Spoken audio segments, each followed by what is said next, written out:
Bonjour, je suis Steve Clemons et j'ai une question. L'accord négocié par le président Donald Trump mettra-t-il fin à des années de combats acharnés entre le Rwanda et la République démocratique du Congo? Allons droit au but.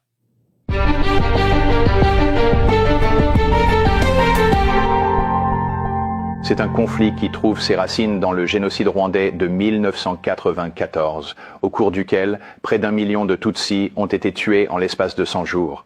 Les tensions ethniques entre Hutus et Tutsis ont débordé en République démocratique du Congo et les forces rwandaises ont été impliquées le long de la frontière. Plus tôt cet été, le président américain Donald Trump a conclu un accord cadre entre les deux parties qui ont réglé les détails au cours des derniers mois et ils sont maintenant revenus à Washington pour signer cet accord. Dans cet épisode spécial, j'ai rencontré le président du Rwanda, Paul Kagame, et je lui ai posé des questions sur l'implication de Washington dans ce conflit et en Afrique. Monsieur le Président, je suis très heureux de vous revoir et merci de rejoindre Al Jazeera pour cette émission. Écoutez, nous sommes sur le point de signer un accord majeur avec la RDC, le président Trump, que beaucoup qualifient d'accord historique. Qu'est-ce qui rend cet accord si important du point de vue du Rwanda?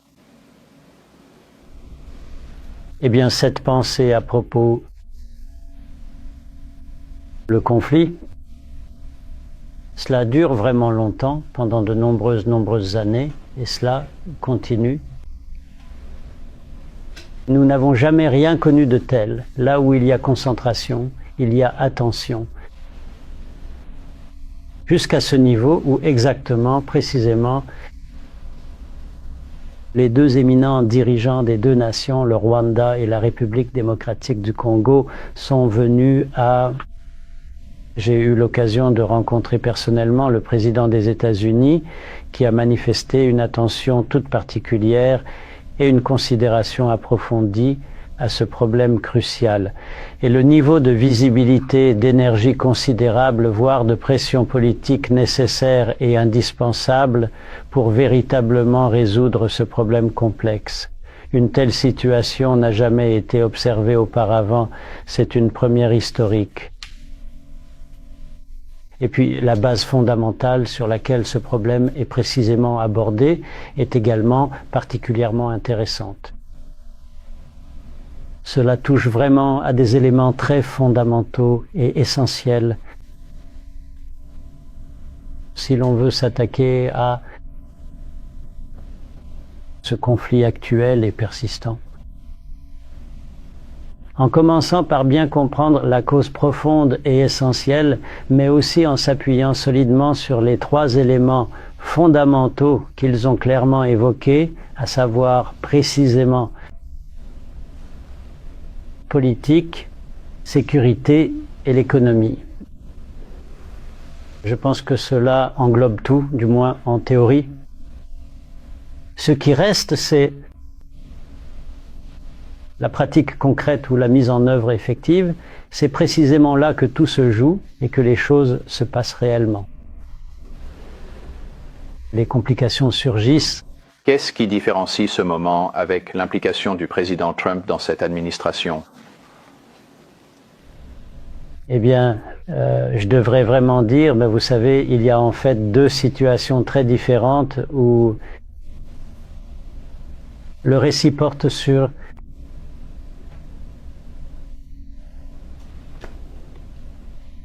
le fait d'être connecté au problème de l'Afrique, puis de replacer cela dans le cadre général de ce que nous connaissons comme l'ordre mondial, ou ce que nous connaissons depuis un certain temps, et les théories sur toutes sortes de choses, la démocratie, la liberté, ceci et cela, les droits de l'homme et ainsi de suite.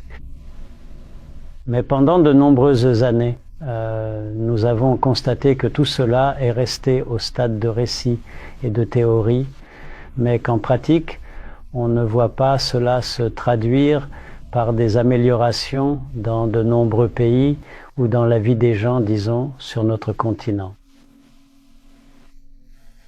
Ensuite, il y a l'autre aspect qui se concentre sur des choses très concrètes et tangibles, comme par exemple le commerce, les échanges économiques et les activités quotidiennes,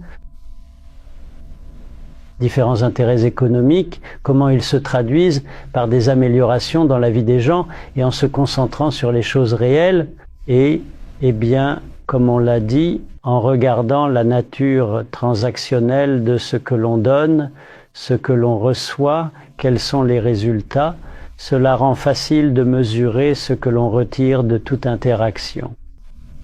Je pense, d'après mon opinion personnelle et mon expérience concrète dans notre propre situation actuelle, que les Rwandais ou la région en général, je préfère la seconde option. Je trouve qu'il y a des choses concrètes à en tirer, alors que l'autre, c'est juste, en fait, parfois la première option que j'ai mentionnée, parfois elle ne fait que elle aggrave considérablement les problèmes complexes qu'il faut ensuite impérativement gérer. Et la gestion de ces nombreux problèmes devient une véritable industrie en soi qui perdure indéfiniment, sans fin apparente. Mais quand on regarde ce qui se passe sur le terrain, ou si l'on demande aux gens et à leurs expériences, ils vous diront que leur situation, que leur vie n'a pas changé. Si ce n'est que peut-être leur situation s'est même détériorée. Donc je ne veux pas trop m'attarder là-dessus, parce que je comprends aussi que la responsabilité principale nous incombe. C'est à nous d'être présents pour faire en sorte que toute opportunité disponible fonctionne pour nous. Ou même en l'absence d'opportunité, il nous faut quand même trouver un moyen de faire ce qui a du sens pour nous. Donc je ne veux jamais rejeter la faute sur les autres. Peut-être qu'ils portent la faute, parfois en grande partie, mais cette faute est probablement aussi encouragée par notre absence à gérer nos propres affaires et à assumer nos responsabilités comme nous le devrions. Donc en l'absence de tout cela, je pense que je ne veux blâmer personne. Le président Trump s'est-il maintenant impliqué en Afrique? Est-ce qu'il essaie de transformer cette situation à la fois en gains économiques pour les États-Unis, mais aussi, vous savez, en un succès diplomatique pour lui? Eh bien, si cela doit servir d'exemple, je pense que c'est le cas. Le simple fait que le président Trump ait trouvé le temps, se soit intéressé à la question et nous ait invités, ainsi que d'autres dirigeants qui seront témoins de cela et qui ont déjà été impliqués dans les processus auparavant. Je pense qu'on peut lui en donner le crédit. Beaucoup d'autres questions sont évoquées ou soulevées par différentes personnes, qu'elles soient fondées ou non. Je veux me concentrer sur les domaines où je pense que nous pouvons progresser et qui peuvent répondre aux problèmes majeurs auxquels nous sommes confrontés aujourd'hui. Un autre acteur clé, monsieur le Président, a été le Qatar. Et autour de cela, il y a eu deux processus, deux pistes, si vous voulez. Et d'après ce que je comprends, les États-Unis se sont occupés des questions bilatérales de nation à nation. Et le Qatar a beaucoup aidé sur les questions internes. Pouvez-vous nous en dire un peu plus? Pouvez-vous nous donner une idée de la façon dont cela fonctionne? Parce que c'est en quelque sorte une sorte de danse simultanée inhabituelle. Heureusement, pour faire court, nous avons pu séparer cela. Les questions de dialogue interne ont été confiées au Qatar. Et cela a suivi ma rencontre avec le président Tshisekedi à Doha, d'ailleurs, à sa propre demande. Même aussi avec les États-Unis. C'était à sa propre demande. Et en fait, les autres dirigeants et pays africains accusaient le Rwanda, pensant que c'était nous qui avions quitté les processus et initiatives africains pour aller à... Kataro est venu ici à Washington, mais c'est bien l'homme en question, c'est-à-dire la RDC, qui a en réalité initié cela. Mais son espoir était de pouvoir manipuler soit le processus au Qatar, soit le processus à Washington DC, en sa faveur. Parce qu'il pense que la RDC est trop grande, trop puissante, que le monde entier est intéressé à obtenir une part de ce qu'il possède et qu'il irait acheter son influence et manipuler les gens pour obtenir les résultats qu'il voulait. Donc, mais quand il s'agissait de nous et que nous étions invités à participer, même à Doha et ici à Washington, nous avons toujours répondu présent, mais nous avons dit aux gens ce que nous pensions. C'était les faits et les questions fondamentales qui doivent être abordées si l'on veut s'attaquer aux causes profondes. C'est ainsi que nous nous sommes retrouvés avec le FCM 23 à Doha, en train de discuter avec le gouvernement. Et ici, c'était la RDC qui parlait au Rwanda.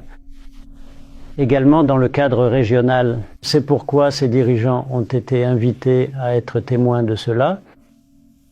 Ainsi, ce que la RDC pensait manipuler tout au long du processus s'est finalement retrouvé en réalité séparé, afin que nous ne passions à côté d'aucun élément important.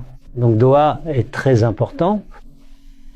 Le Qatar a été à l'avant-garde pour tenter de rassembler les parties en conflit, non seulement dans notre région, mais vous savez qu'ils ont joué un rôle très important dans de nombreux autres endroits. Et ils continuent de le faire. Ils sont disponibles, ils ont les ressources nécessaires pour cela et ils veulent la paix. Nous sommes donc heureux que les choses avancent. Juste rapidement, je suis simplement curieux de connaître votre ressenti instinctif. D'un côté, vous allez signer un accord avec le président Trump, le président Tshisekedi, qui concerne les questions nationales.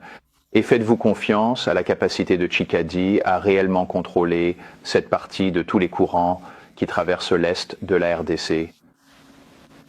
Eh bien, avant tout, je pense que nous sommes ici et nous acceptons de signer un accord pour traiter ces questions. C'est très important et c'est la première étape à franchir. Et certains accords ont également été conclus à Doha, au Qatar. C'est très important. Cela signifie donc que nous essayons maintenant d'avancer vers les prochaines étapes et d'aller de l'avant. C'est pourquoi, bien sûr, le diable se cache dans les détails, mais nous affronterons tout cela au fur et à mesure que nous avancerons. Mais comme je l'ai dit, les priorités d'abord, et celles-ci, nous sommes ici, nous allons en discuter, nous allons signer un accord.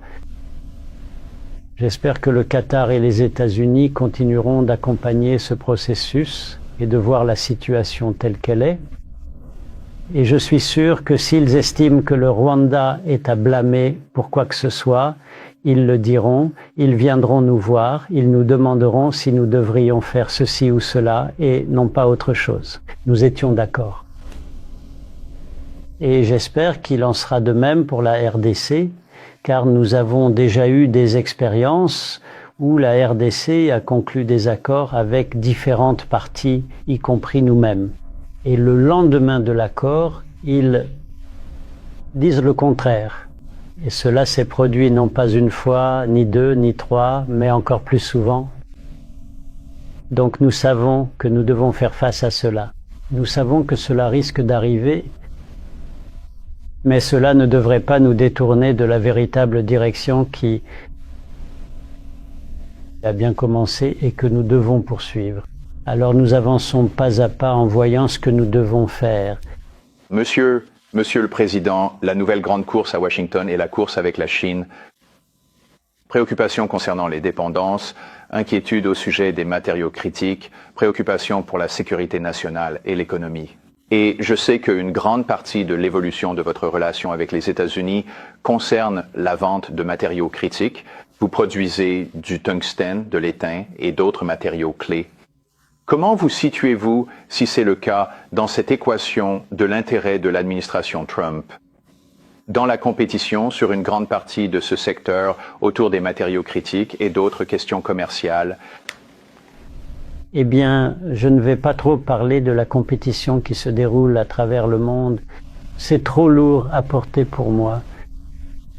Je peux vous en faire une analyse et passer à autre chose, mais je ne vais pas perdre mon temps là-dessus. Je veux me concentrer sur ce problème que nous avons dans notre région, qui concerne tous les pays de notre région, mais en particulier le Rwanda et la RDC. Vous savez, les gens ont vraiment cru, souvent à tort et à travers, que tout ce pourquoi la RDC est connue ne se trouve qu'en RDC, nulle part ailleurs. Donc si vous parliez de minéraux au Rwanda, et ils existent bel et bien, les gens diraient simplement « non, ce n'est pas du Rwanda, ça vient de la RDC ». Comme vous l'avez si bien dit, que ce soit le précieux tungstène, le métal éteint ou le rare tantal, tous ces minéraux existent au Rwanda, en fait de très grande qualité. Bien meilleurs que ce que vous trouveriez ailleurs, comme le tungstène. Je crois que nous sommes maintenant au 4e rang mondial, d'après ce qu'on m'a dit, si ce n'est pas le premier en Afrique. Nous produisons cela. Et cela fait déjà un certain temps que nous en avons connaissance. Nous avons eu une entreprise basée aux États-Unis, Trinity Metals, qui a en fait ses découvertes, a investi sur le long terme et exploite la mine depuis longtemps. Et ils ne cessent d'améliorer la quantité qu'ils peuvent traiter dans le pays, et ainsi de suite. Il est donc désormais clair que ce que nous possédons dans cette zone n'a rien à voir avec la RDC. Il est un homme. C'est celui du Rwanda. Même dans d'autres domaines, nous avons du beryllium, d'autres minéraux critiques, du lithium, etc. Ce sont essentiellement des minéraux critiques qui contiennent également de l'or. Le Congo RDC a peut-être plus d'or que nous, mais nous avons de l'or. Il n'est donc pas possible de dire que chaque once d'or que nous exportons provient de la RDC. Mais en réalité, dans les pays voisins, les autres pays frontaliers de la RDC, il y a un volume bien plus important qui transite depuis la RDC à travers ces pays que tout ce qui passe par le Rwanda. Mais c'est toujours le Rwanda qui est pointé du doigt, et cela est lié à ce conflit et à d'autres problèmes que nous avons connus dans l'histoire.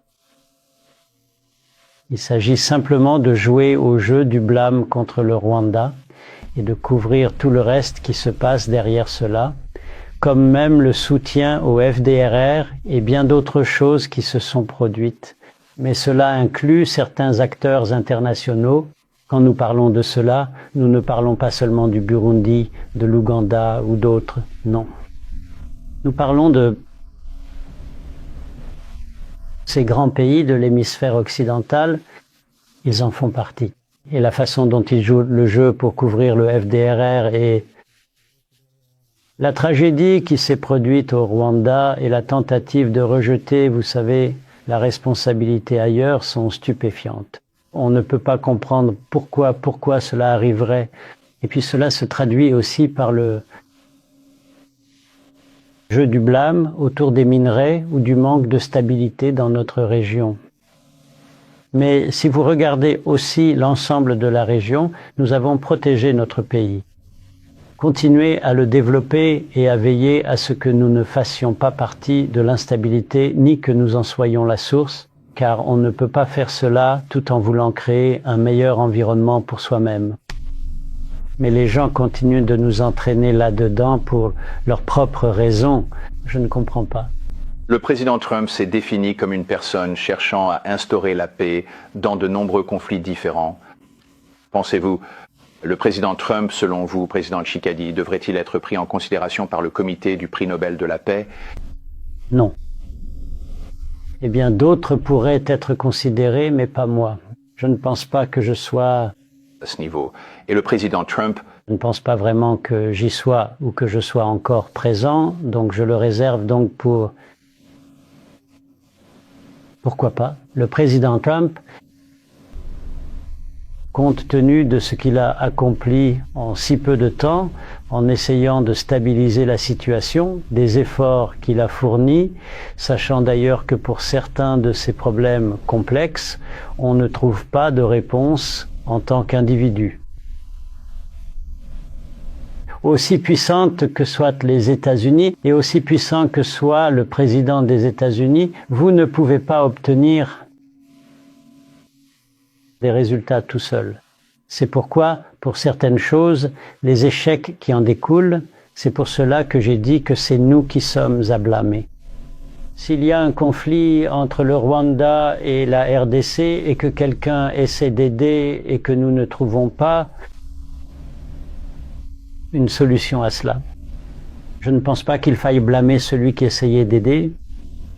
Est-ce que vous avez un bon feeling avec le président Trump?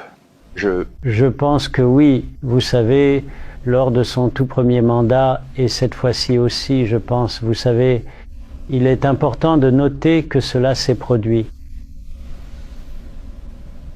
J'apprécie les gens qui veulent obtenir des résultats. Mais il y a beaucoup de gens dans ce monde qui disent de belles choses et qui, au final, n'obtiennent rien et qui en ont fait une habitude depuis tant d'années. Mais les personnes que l'on pourrait blâmer pour ceci ou cela, parfois, ce sont elles qui sont pragmatiques pour obtenir des résultats. Et dans ce cas, nous avons beaucoup plus de chances d'obtenir de bons résultats, de résoudre les problèmes dans notre région et entre la RDC et le Rwanda, que ce que j'ai connu auparavant, parce qu'avant, il y avait trop de discussions et de jeux de reproches, vous savez. Cela a duré trop longtemps, mais sans aboutir à rien. Le président Trump s'en est saisi et nous pouvons seulement espérer que... Mais il montre de bonnes intentions. Il veut essayer. Nous devrions donc soutenir cette initiative pour qu'elle réussisse, en sachant qu'il n'est pas le seul à pouvoir obtenir de bons résultats à 100%, alors que ceux d'entre nous qui sont partie prenante restent en retrait et ne font pas leur part. Président Kagame, merci beaucoup d'avoir parlé à Al Jazeera. C'est un plaisir. Alors, quelle est la conclusion? Ce que nous avons entendu dans les propos du président Kagame, c'est un mélange d'un certain optimisme et d'un doute persistant. Le style transactionnel de négociation du président Trump pourrait en réalité créer un cadre géoéconomique permettant au Rwanda et à la RDC d'avancer concrètement et de neutraliser certains des principaux facteurs à l'origine de leurs problèmes de sécurité mutuelle. Mais certains éléments de cet accord sont fragiles et il existe de nombreuses zones d'ombre. Il y a aussi des dizaines de milices qui pourraient faire échouer l'accord. Mais pour l'instant, Donald Trump est salué comme le faiseur de paix improbable sur un continent qui a gagné en importance dans l'ordre des priorités mondiales de son attention. Et c'est ça l'essentiel.